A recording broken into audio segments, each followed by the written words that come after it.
Starting. Okay, cool. So we're on air. All right. Anybody that ever watches this, I am now trying to put this into Facebook.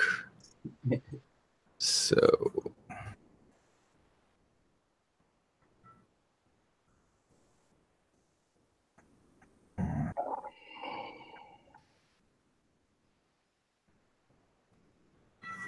All right, we're going to see if this goes through, Kevin. Alrighty. All right, so I definitely got the link up. All right, it's not embedded, though. So let me try the embed.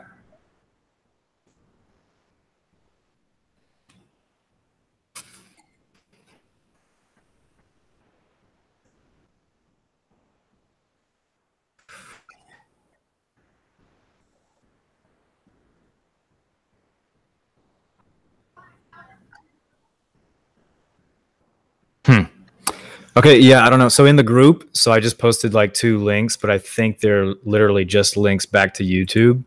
Okay. So I don't know how to actually get this broadcast live on the Facebook group. Do you even know if that's possible? No, I don't. Okay. Because maybe not.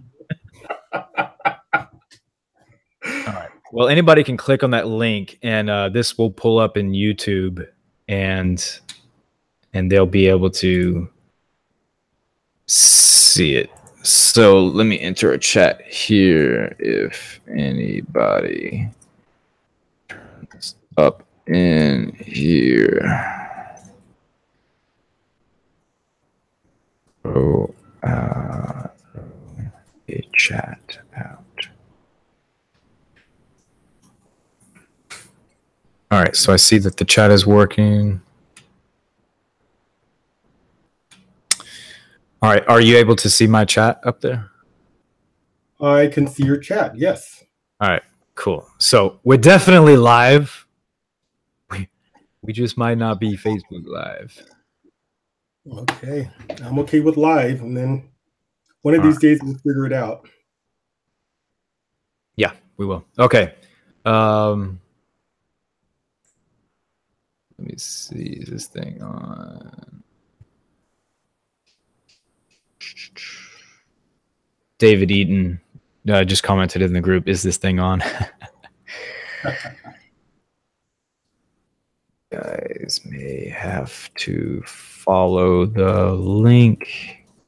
I don't know how to post in book, but live on YouTube.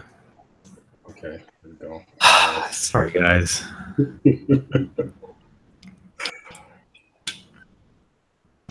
All right. You ready to go, Kevin? I am ready to go. Okay, so for everybody tuning in, sorry that you had to obviously fast forward up until this point, but I'm Aura Elavinu. I am with Fully Deconverted. You can find us on the Facebook page and group by either looking up Full Decon, FULLDECON, or Fully Deconverted, and you'll undoubtedly run into some of our stuff. And I'm chatting right now with Kevin Waddy. Is it Waddy? It is Waddy, yes. Kevin Waddy. And I'll let him tell his story, but he's a member of the Facebook group Fully Deconverted, and he's an active member, and he was a Christian that deconverted. So, Kevin, let me throw it over to you, man, and just give us like a 60-second rundown on who you are, what you believe in, why, or what you don't believe. 60 seconds, right? Okay. Yeah.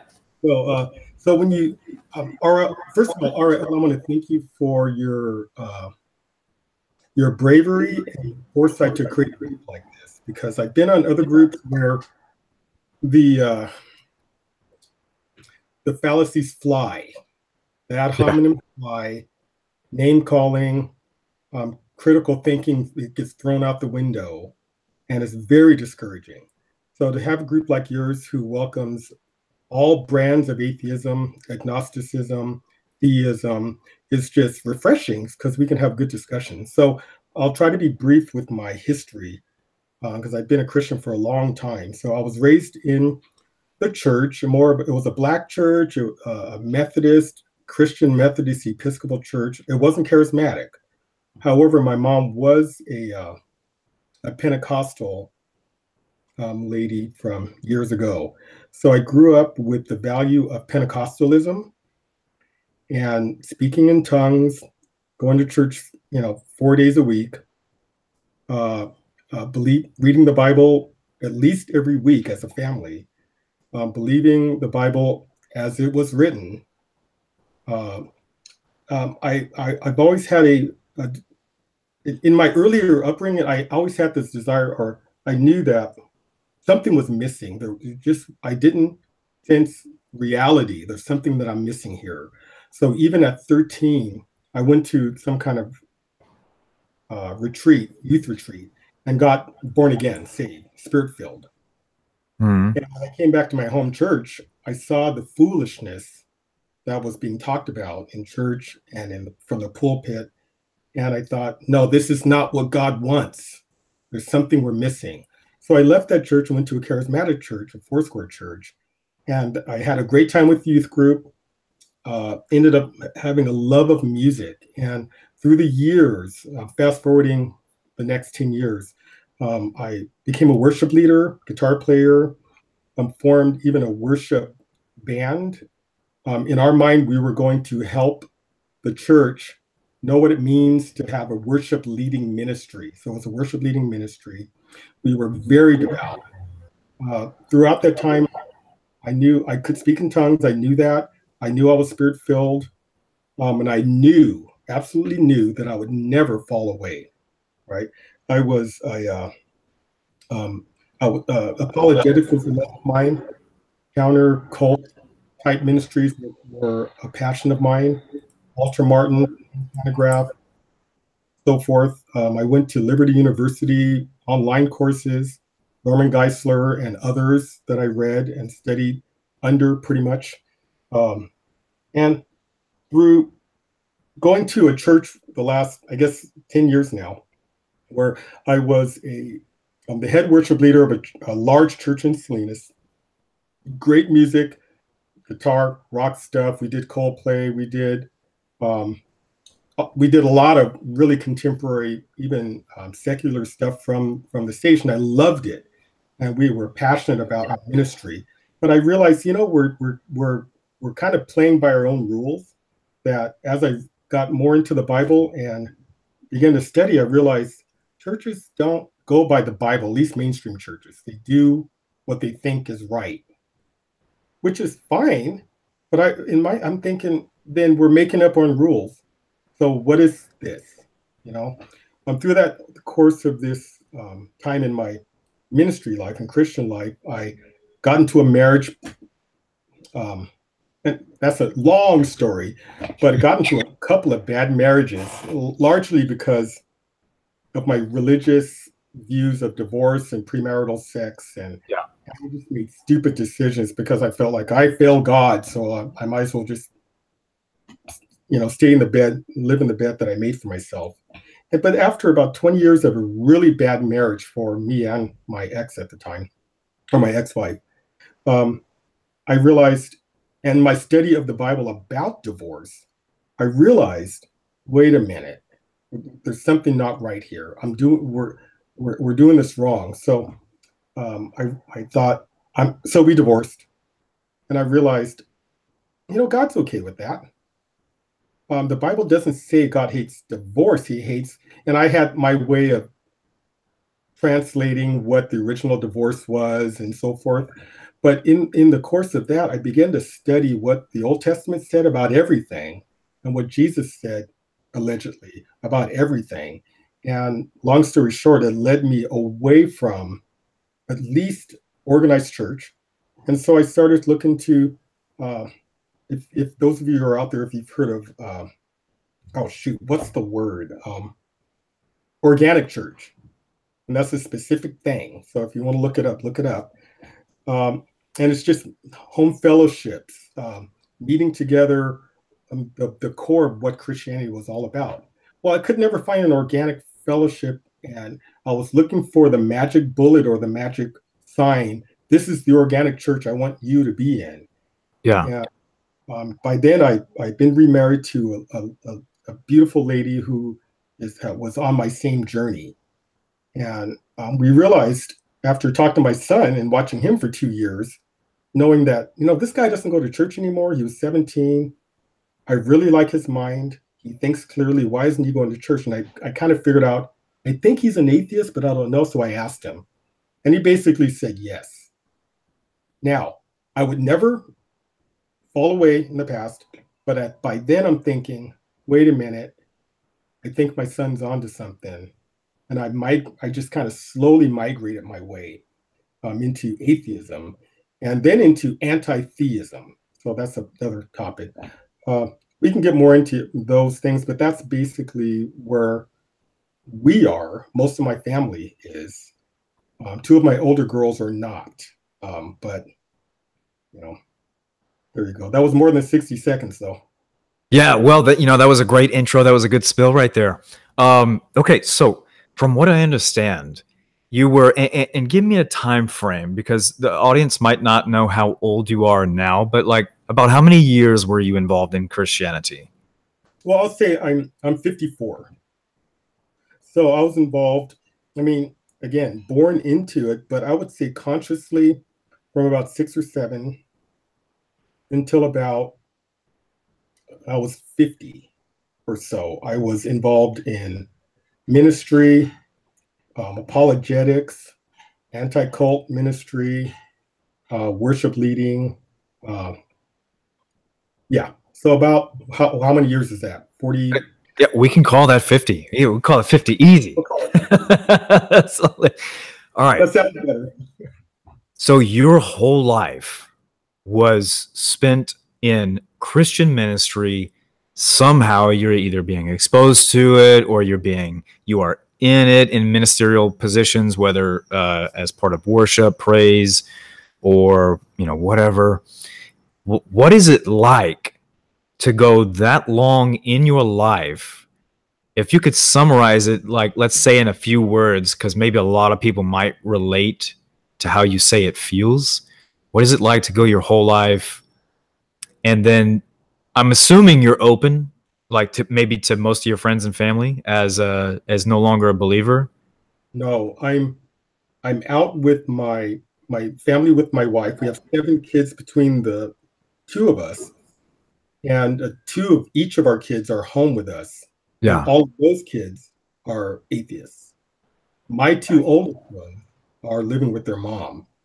The oldest one is a fundamentalist Baptist, hyper fundamentalist, almost cult-like. Yeah. Like my second daughter is in a community church in worship leading and living a very happy life with her Christian friends. Do your daughters know that you're no longer a believer? They know, but none of my friends. Well, I haven't told them. If they know somehow, but I haven't told anybody else. Okay, so outside of your family, you're mostly still in the closet. And if anybody hears any bells, I got my windows open. I live in a downtown area, and you're hearing the metro go by.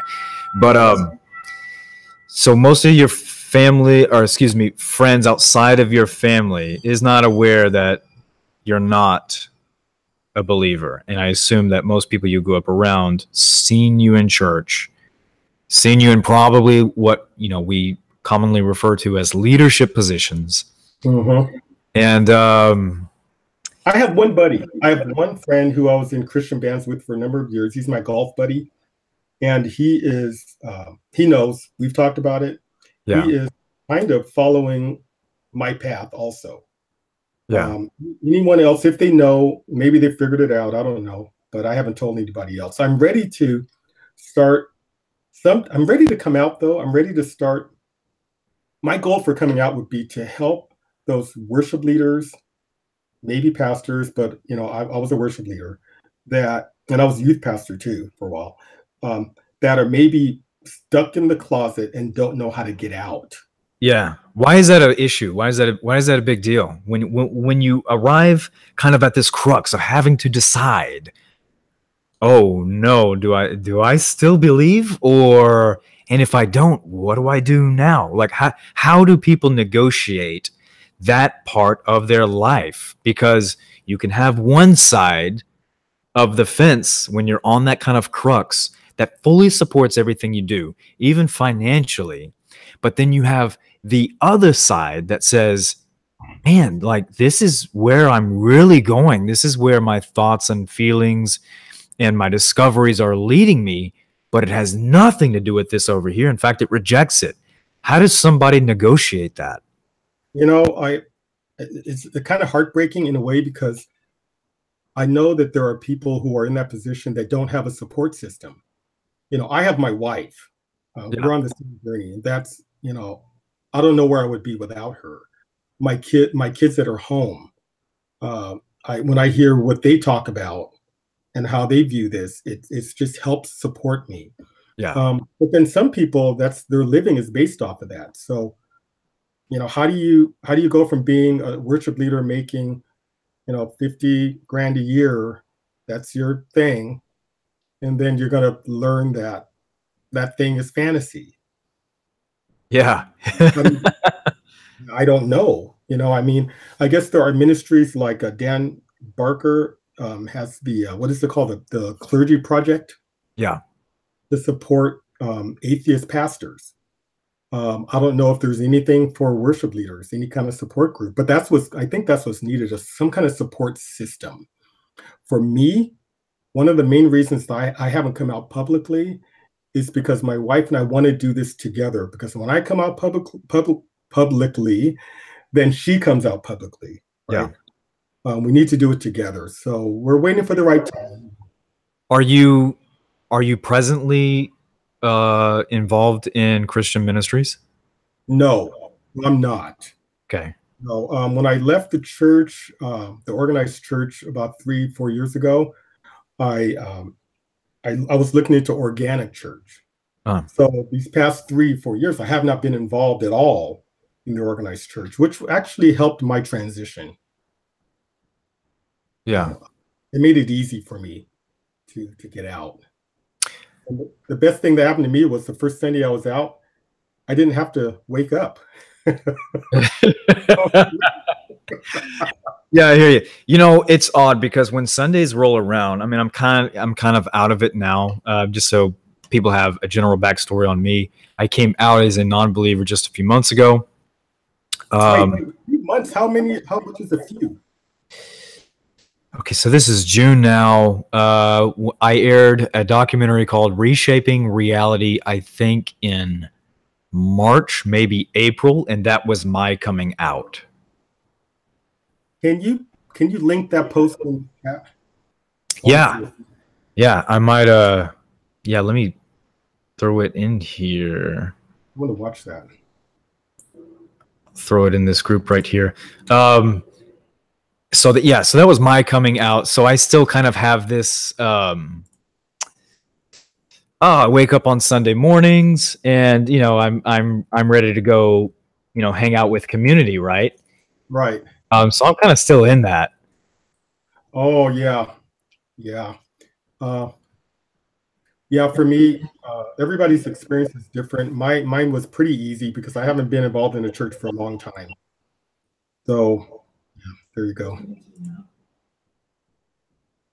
All right, I found this link to Reshaping Reality, so I'm gonna post it in the comments here. So anybody, that is a Facebook link right there, should work. My daughter is loves her church, loves her worship team. She's a really good singer, gets a lot of accolades, has a great friend group. I mean, these are great friends to her. Yeah. And her boyfriend is a really loved worship leader at the church, the one I used to lead worship at. And how do you break away from that? Yeah. How do you go from somebody that's embedded in the Christian culture and you are even a cornerstone of it, as worship, because you're there on front, everybody's looking at you, everybody's seeing you, which is a position that you held. Your daughter or daughters are now there. and most of your family, your immediate family, is no longer believing. So imagine how much your daughter's life would change if she considered deconverting out. Does she get paid by the church at all? She does not. No, her Okay. husband does. Yeah, the church that I was at just a few months ago before I stopped attending, their worship, the top worship person gets paid some financial amount. It's not a lot. It's not a career amount. Mm-hmm. And the rest are volunteers. Right. But it has a strong culture as far as people are pretty dedicated in, assuming their roles there.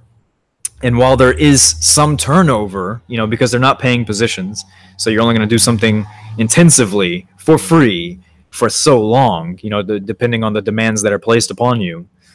I forgot where I was going with that. But anyways, once you step out of that role, which I did just a few months ago, I was their resident cinematographer, by the way.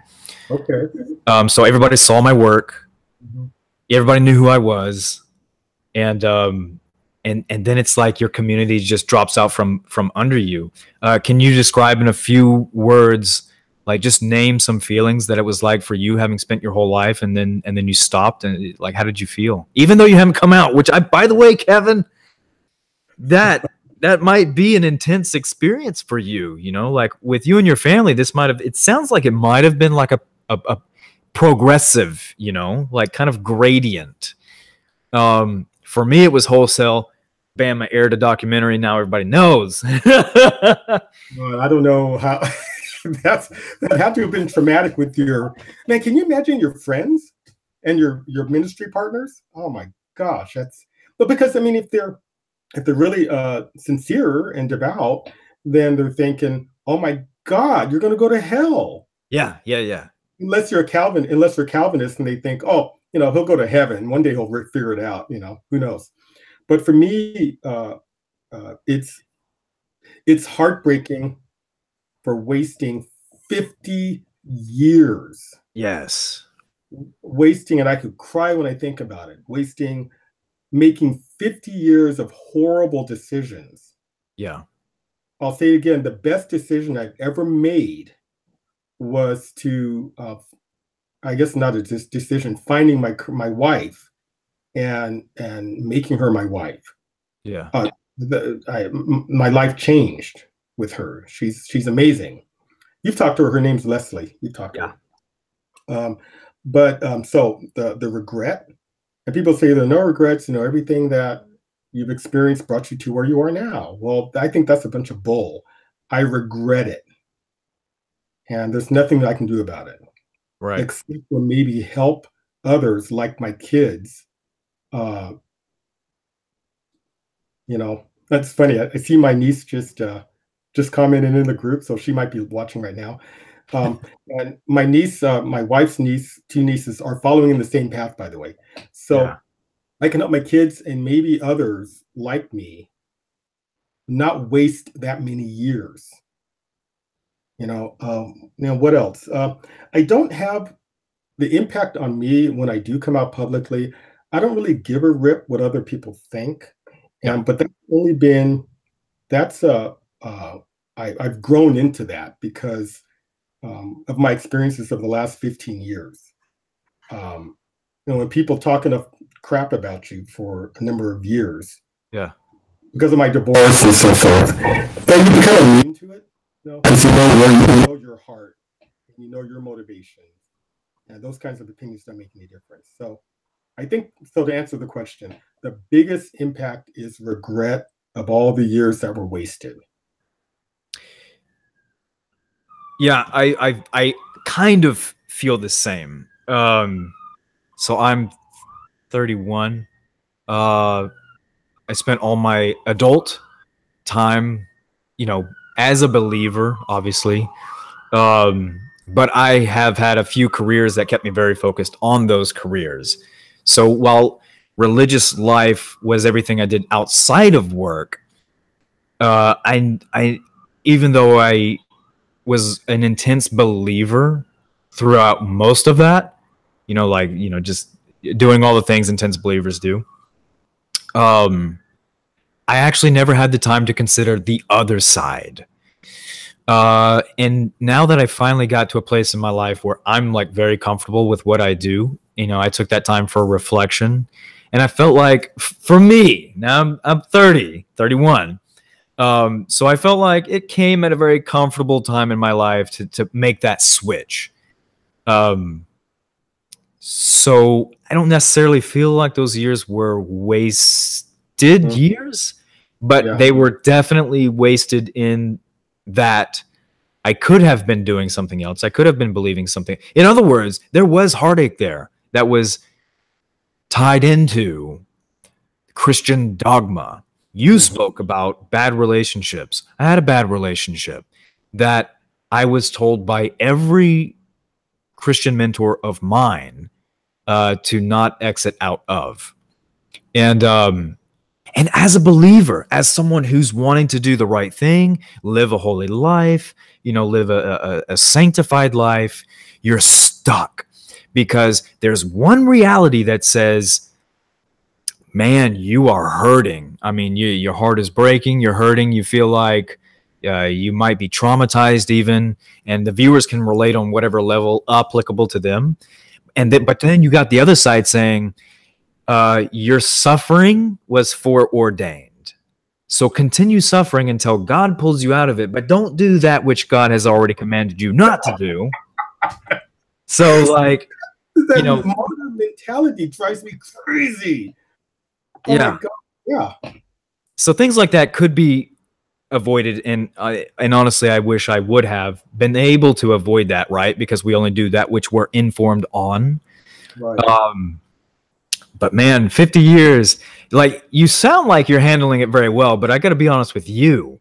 When I deconverted, again, just a few months ago, like I actually stopped believing or seriously questioned everything about 10 months ago. Okay. I'm like still fresh with all this, or relatively fresh.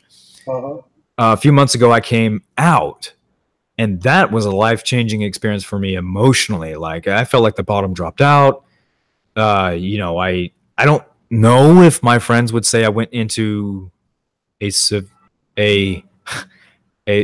my closest friends would say I withdrew. Everybody else was kind of just like watching me because I've stayed active on social media. But I didn't know what was going to happen, Kevin. I didn't know.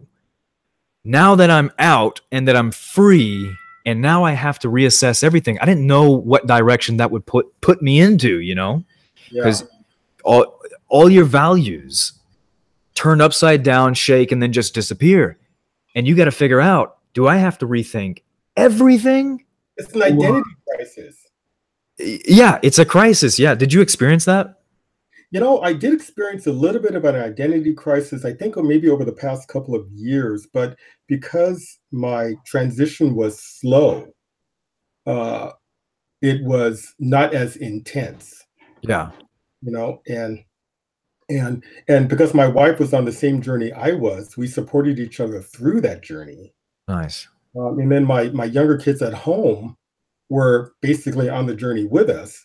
And that's, man, I'm telling you that made all the difference in the world. Now, do I ever think, boy, hell is that real? I don't, I know that there are atheists who still kind of have nightmares about hell, right?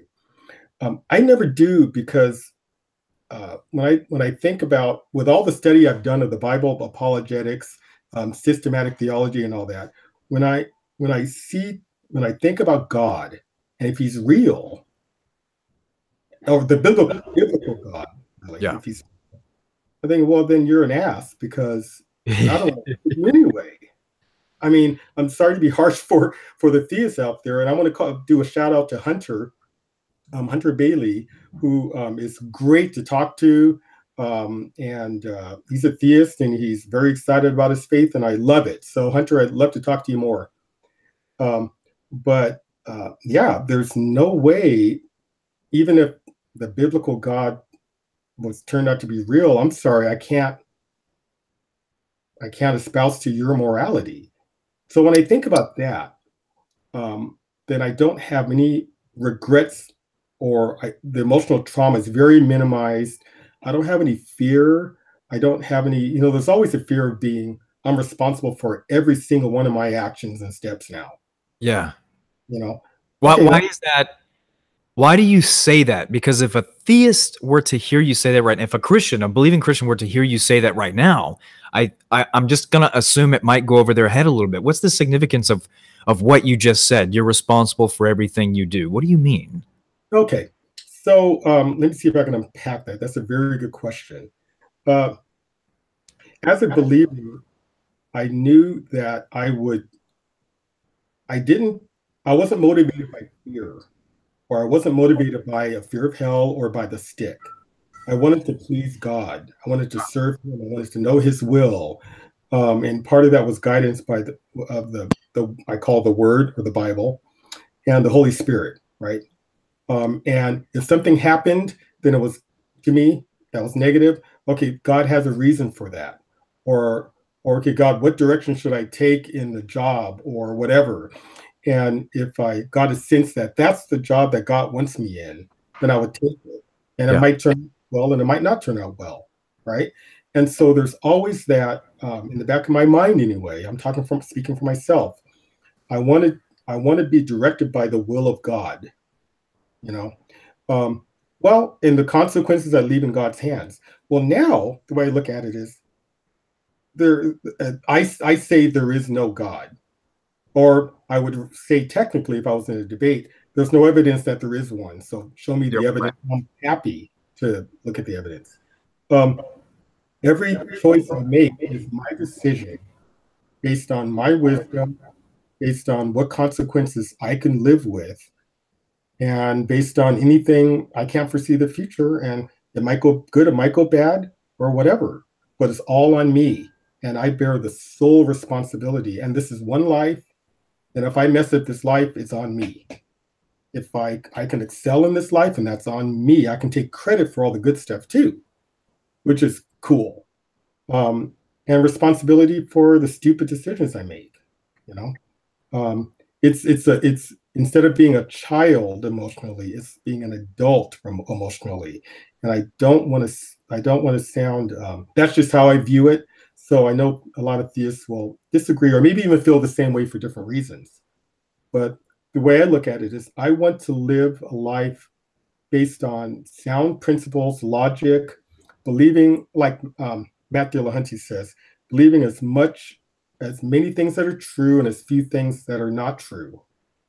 That's kind of a paraphrase of Matt.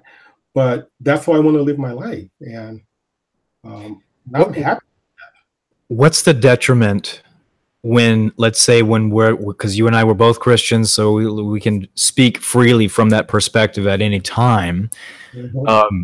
What's the detriment in pursuing a line, pursuing a direction in your life where you're able to absolve responsibility of yourself, having said when you took that direction, oh, this is the way that God was leading me, and let's say it didn't turn out well, or something bad happened, and you can be like, well, it's God's will. What's wrong with that? Okay, yeah. What's wrong with that? I'm not the authority to speak to anyone's life. I do know of someone really close to me, and I think I won't name names or anything, but this person spent 30 years in a missionary organization, poverty level.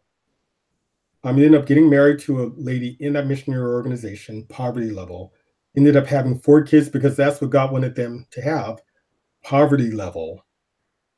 10 days away from eviction all the time, making poor decision after poor decision, poor kids growing up looking for a handout in life. That's one person's experience, one set of consequences. And the responsibility is because God told them to do this. They're a burden on society and not a contributor to society, and it breaks my heart. Yeah. You know, so that's one. Speaking on that, your story there reminds me of. So I was at the Oklahoma American Atheist Convention just a couple months ago, which was my first experience with the atheist community, by the way. And it was 1 week after I aired Reshaping Reality, where I came out.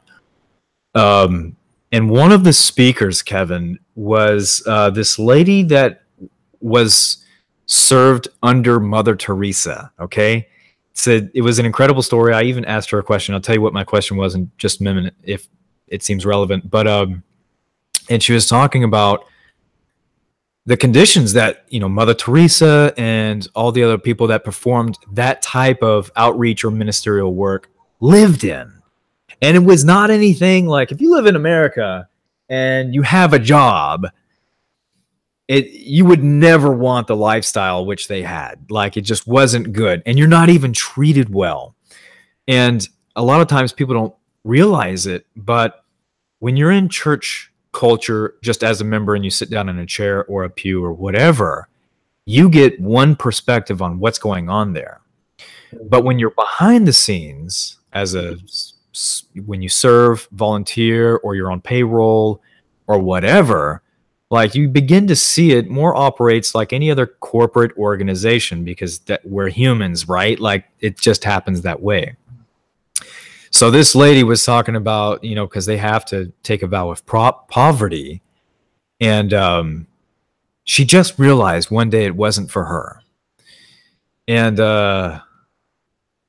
yeah, I guess I had no real strong point there. But I asked her, given that perspective, given that people don't often want to be in that for all their lives, especially if they have any doubts whatsoever, I asked her about her experience with Mother Teresa. I said, in your opinion, was Mother Teresa devoted, or did it sometimes appear like she was questioning that? Because I've heard stories on both sides, and I wanted to hear it from somebody who had actually served with her in person for many years.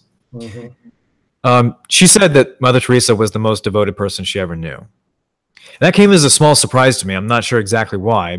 Maybe because I had heard some scrutiny on her devotion because of some things that she had written down. Mm-hmm. But anyways, yeah. So sometimes when we make religious commitments, it leads us into a lifestyle in which kind of works opposite of happiness. And when we stay in that for so long, this could be a bad marriage, this could be a bad job, this could be a bad relationship of any sort. It could even be a position in which you're reflecting on yourself and you don't like what you see. But these circumstances which don't promote happiness but are kind of keeping you from it, I think that's your first sign that dogma has taken over your life and has put you in a negative space. What are your thoughts on that, Kevin? Yeah, you know, and also the idea of being sinful. Yeah. For just your basic human emotions and desires and so forth. There are those who reject religion, Christianity or any kind of religion because of that. So they're running away because I don't want to be, you know, I'm not sinful, I'm not guilty of anything. So that's still there, but they're rejecting it because of that. And then there are those that try to live a more godly life because of their sin nature, you know, in other words. But it's still Christian, it's still there as a thing. So it's that religiosity is a factor in both situations. But now I see it as, okay, I am who I am. We're basically evolved. We're animals. We're evolved just like every other current animals. We're as evolved as any other current animal living, right? Yeah. And it surprises me that some Christians kind of reject or question that. Anyway, off topic. And we have these desires, thoughts that are part of us being human. Okay. Yeah. And I think maybe I'm just now over the last year getting over that. Yeah. Getting over the sin. Because in fact, I told myself over the last 6 months, wait a minute, I can do whatever I want. Yeah. Well, and for those of you who are maybe more fundamentalists or Pentecostal or charismatic Christian, and now you're atheist, you know what I'm talking about. That anything you do is fine, right? Anything you want to do. And guess what? Atheists get the bad criticism that you just wanted to do what you wanted to do. That's why you left, Christianity. And I think that's not true. However, I still can do what I want to do, but I don't want to do some stuff Yeah. because it's just stupid or bad for me or for my family or whatever. So I truly can do what I want to do. And but I also know that I suffer my own consequences. So Kevin, so this is a funny thing when it comes to our behaviors, morality, and all this stuff. Christians versus atheists. We've heard the conversations about, well, where does morality come from? Like we've heard those conversations, right? But I think a more nuanced and interesting psychological or behavioral observation is, wait a minute. Okay, yeah, we may have deconverted. Or yeah, there may be atheists who were never Christian or religious in the first place. But when you compare the behaviors of both categories and you bring them side by side, and even though Christians or religious persons have inserted into part of their culture religious practices, there's almost no difference whatsoever in what they do or why they do what they do. And I think the key to that is kind of what you said. We're human. Like, that's what we're going to do. Some people like chocolate ice cream. Some people like vanilla. Some people choose to believe in a deity, and how much that actually impacts their life, varies a little bit. Well, it's my wife is, I think, the first person to tell me this, that her morals haven't changed whatsoever from to now. Mine haven't changed whatsoever either. So we are who we are, and if we do good things as a believer or as an unbeliever, and I'm going to take part of her statement and give a little bit more nuance to it. That I think theists, and I'll speak for myself because I was a theist, I thought I was doing it for a different reason than maybe atheists are doing good for. And I thought I was doing because even Jesus said, allegedly, that even those that do good aren't going to make it into heaven, right? You can do good, but that doesn't mean anything in God's eyes, right? Yeah. So the nuance is, they think they have the same why. No, I'm sorry, let me back up. They think they're doing it to glorify God, but they're actually doing it because that's really who they are. They really want to do these good things. That's just them. Yeah. And that was my experience. And you've heard the expression that, good people are going to do good things. Bad people, if you want to use that phrase, will do bad things. But the thing that helps good people do bad things is religion. Yeah. And I think that there's a truism there. And so what do you mean by that, Kevin? Explain. I think it's basic in humanity to just love people.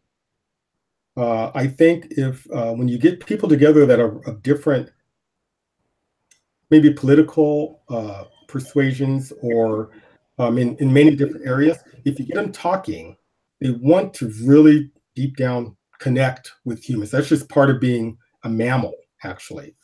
But when I like to summarize it in kind of three things, and there may be more, whatever. But I think people care about their health. I think they care about, I usually say wealth, but really any resource that allows us comfort. Health, wealth, and relationships. Those are kind of like the three primary things that, like, if you want to sell something in life and make money off of it, sell one of those, okay? Or all three if you can. Like, you'll turn a profit. But yeah, I think you're right. I think as humans, we all kind of want the same thing. And I think as Christians, you know, we might have thought we were doing something good because the Holy Spirit is allowing us to do something, or maybe even sometimes, you know, when you make those decisions like turn down sex, it's because you're being obedient to God and the morality that was established, you know, when everybody agrees that the laws that were handed down or even revised in the New Testament, you know, those were the things to live by. So let me ask you though, Kevin, did anything change about your behavior or the way you thought about behaving after you deconverted? Not in the least, except for maybe uh, I was able to see, uh, the topic of LGBTQ plus, right? Yeah. It's very clear what the Bible says about that. Old Testament and New Testament, very clear. Yeah. It's not a positive picture that the Bible paints, however you look at it, and there's no arguing that. I'll talk to anyone that wants to talk about that. But there's the thought of love the sinner and hate the sin. That's kind of where I was, because my desire was to love everyone, right? Well, I came to learn how patronizing and judgmental is that. Yes, exactly. and then to realize that as I learned more about humanity and biology and evolution, to realize that no, homosexuality is just part of being a man. Yeah. It's just a naturally occurring. Then then it's not even an. I don't care what they're homosexual, bisexual, asexual, whatever. Doesn't whatever. I happen to be heterosexual. Okay, so so it helped me see everyone with just their humans with desires for the three things. What is that? Health, wealth, and relationship. Yeah, there you go. There you go. I'll use that one. How about that? I'll steal it. Yeah. So would you say that when you were a Christian, you didn't quite see it that way? You didn't quite see us as just animals, mammals, humans doing what we do. Did you see it from a more dehumanizing perspective, such as, oh man, you are a person who practices homosexuality and homosexuals will burn in hell? Like, did you have that perspective at all? But see, it was cognitive dissonance, man. I had it majorly. Yeah. I could not accept in my mind that those who I talked to that were just strictly unbelievers are going to hell. I mean, if I really believed that, then I would have been every day out there preaching. That's what I usually think too. Yeah. But no, so I found a way to maybe ignore that part of the Bible, or cognitive dissonance is the only thing I can think of. So, Kevin, okay. I mean, that sounds like the most normal position you can be in as a Christian, living in a place that has a population of, maybe over 1,000 people, maybe more than that, I don't know, where you become cognizant that there are LGBT persons living and existing in your community, eating in the same restaurants you eat in, going to your restrooms, driving on your roads, and all this other stuff. And I remember having the perspective like, damn, like, aren't, these people are, by just the merit of something that they do or practice, their destiny is hell. But if you think about that for just a little bit more, I think most Christians arrive at kind of where you arrived at, this place of dissonance that we try to push deep down inside, where we're like, yeah, but maybe not. Maybe there's a way we can make sense out of this, but I don't want to talk about it too much because people might start kind of catching on to me. And in conservative Christian circles, you don't want that kind of attention. It's yeah, and I can see how some people would think that. I never had that actual struggle. When I say cognitive dissonance, I'm looking back on it and kind of in a post hoc way, thinking that I'm trying to explain how my behavior must have been. But I never judged anyone. I've had homosexual friends, it wasn't an issue with me. But what that tells me is I ignored those parts of the Bible. And when I look back on it, I think that I was maybe more moral than the Bible. And I think that's what the strength of Christianity, actually, in this country anyway, is the change of Christianity, right? Where Christianity morphs, it changes, it grows, and it morphs to our modern society, and that's, I think, why it's survived this long. What does that reveal? I mean, I think it's obvious, but what does that reveal about the veracity of the Christian claims, which should cement culture in one place and it should never change? Does that mean the claims are somehow malleable enough to where we can make them whatever we want to be, and therefore it makes them meaningless if they can mean whatever we want them to mean and change our culture to anything? What does it mean that they have? What does it mean that Christian culture today is nothing like Christian culture would have been, way back, even 50 years ago, 100 years ago, 500 years ago, 1,000 years ago? What does it mean that Christian culture changes? I think you've answered your own question. Yeah, kind of is. Yeah, I think it speaks to the truth of Christian claims. When you can have different generations that say holiness, that define holiness in different ways. Yeah. And not just across generations, but across denominations. There are those that electronics, doing what we're doing, is sinful. Yeah. We're doing over this web conference. There are those that say wearing a dress and is sinful. You name it. Watching movies with nudity in it is sinful, or whatever. And some Christians say, well, no, that's okay. All of that's okay. It's all about your heart, or whatever. I think we make the God that we want to make.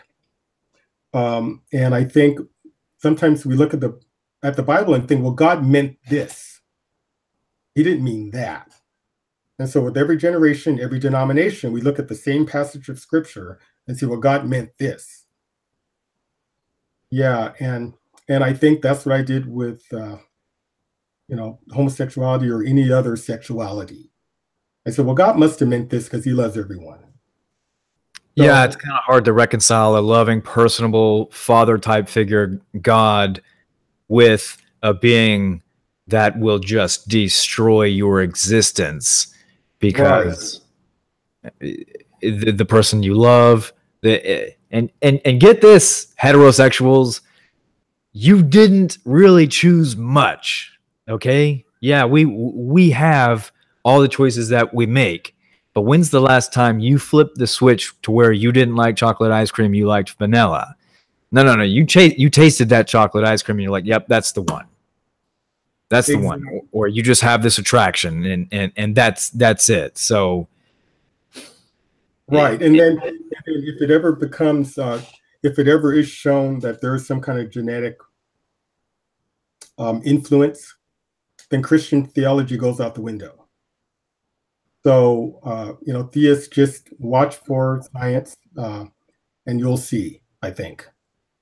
Kevin, I want to switch gears just a little bit. There are still some people who don't know, or you're not fully out.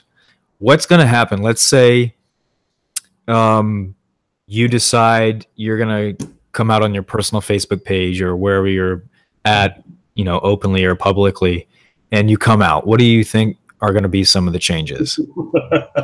I got a little bit of a my son's a troll. He has a troll personality, right? He loves getting into your under your skin. Yeah. And I don't have I think maybe I have a little bit of that in me, But I welcome the challenge of having good discussion. Will there be blowback to me? Yeah, I'm sure there will be. I've received some blowback from my more fundamental friends about divorce and everything, and just kind of personal attacks. That's fine. I can deal with that. And I think now that I understand rationality and critical thinking more than I did before, those kinds of things will kind of roll off my back. And because I've seen it happen in my life, I've had that happen to me. And I can see where that person is desperate. So I see the couple of worship leaders I know that make their living at it. I see the attacks coming because I've had the attacks before from some of these people. But I see their desperation too, you know. And maybe I could put myself in their shoes a little bit because I've been there. Yeah.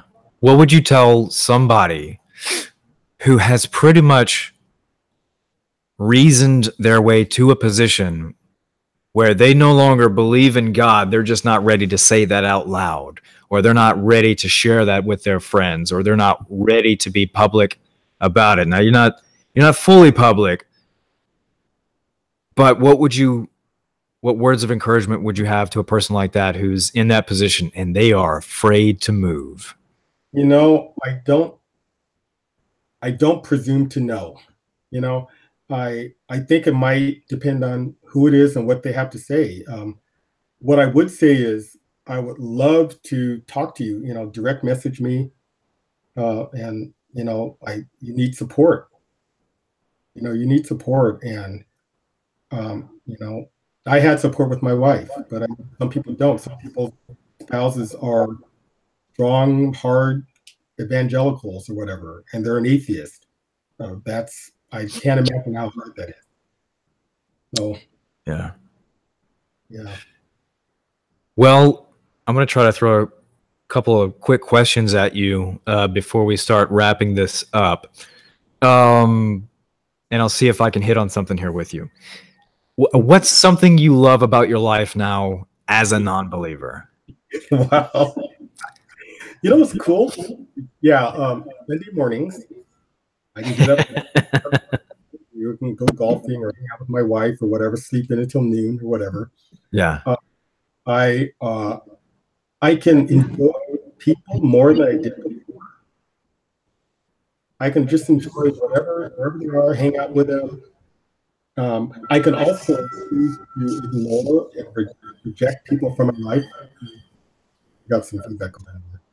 I don't have any guilt about cutting people from my life that don't fit with where I want to be. There's no guilt there. I don't have this pressure of, you know, love your enemies and, you know, all the beatitudes and Sermon on the Mount, right?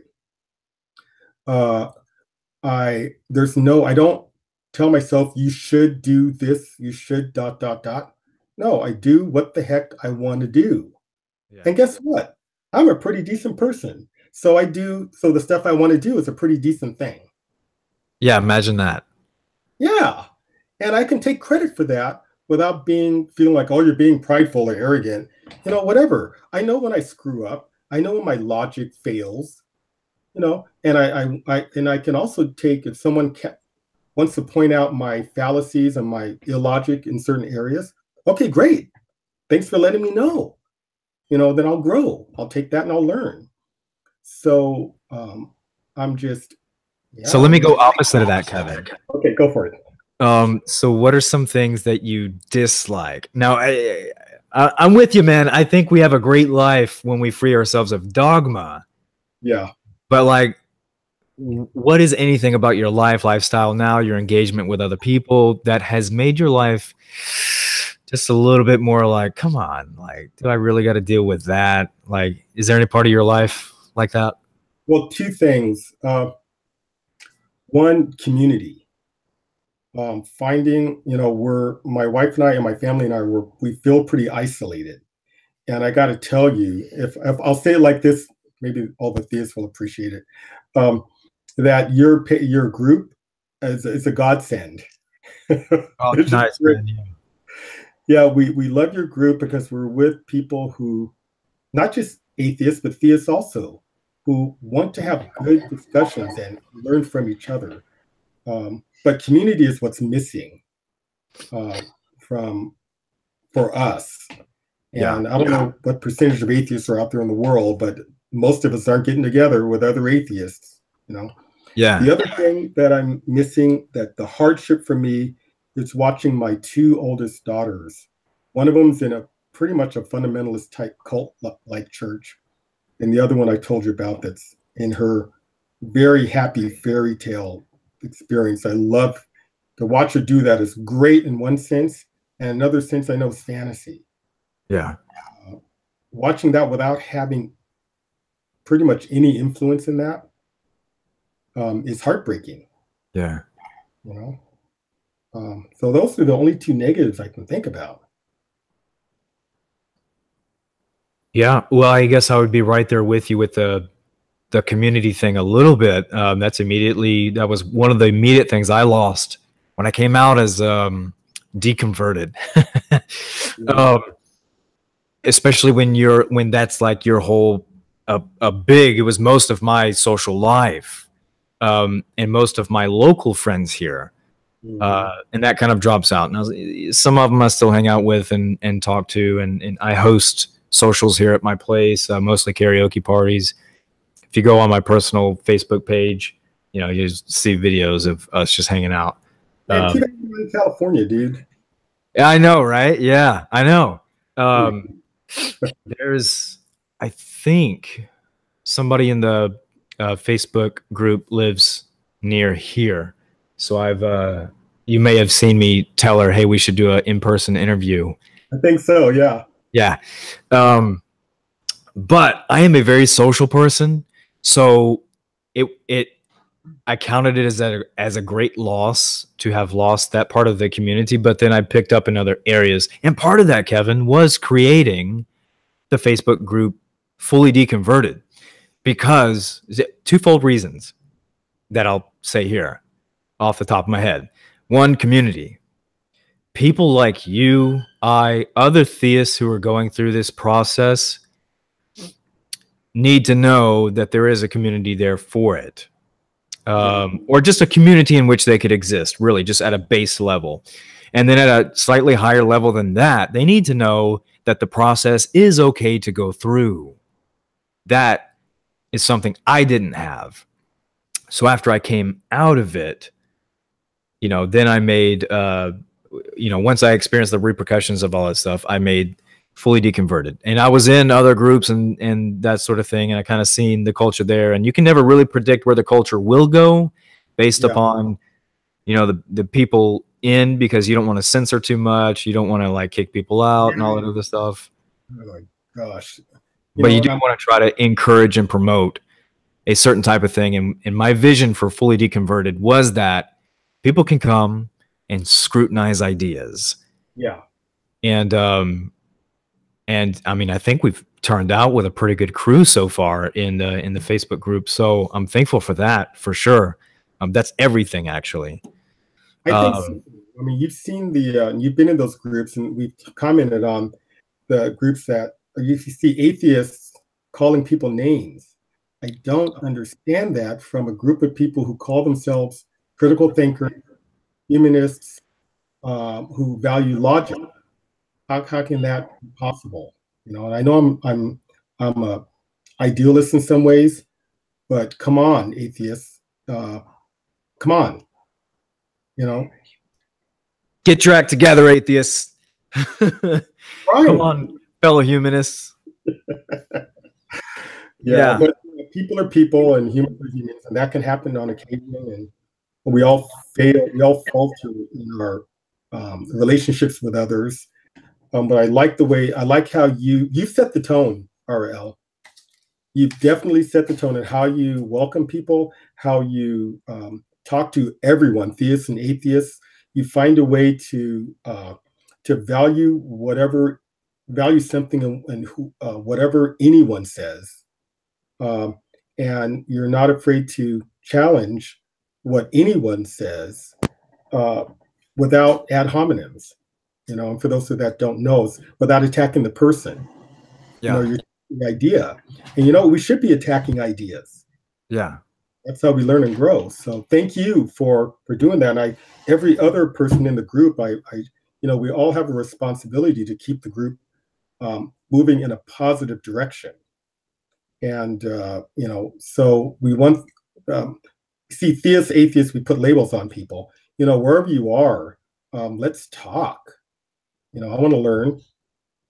I have a lot to say, and you have a lot to say. So anyway, that's my spiel. Hey, Kevin, I think we've arrived at a good place that we can wind it down here. I want, man, when you do, if you do fully come out to your whole community around you, I want you to let me know when you do, because then you and I will need to do another interview like this, where you get to really tell, hey, what you're kind of experiencing, because I think that right there is noteworthy, because man, like you're right, like I kind of did it all just like that, and it was a lot for me, Kevin. Wow. So I want to hear about your experience when you do go through that, and I hope you share it with the group too. Maybe I'll do a Facebook library on it. Who knows? yeah, do that. And my wife, man. Will when we do it together, maybe we can interview together with you about it, because we're a great team. She's fantastic. She fills in my gaps. So yeah, nice. Yeah, that's why I have people in my life, so they can help fill in my gaps.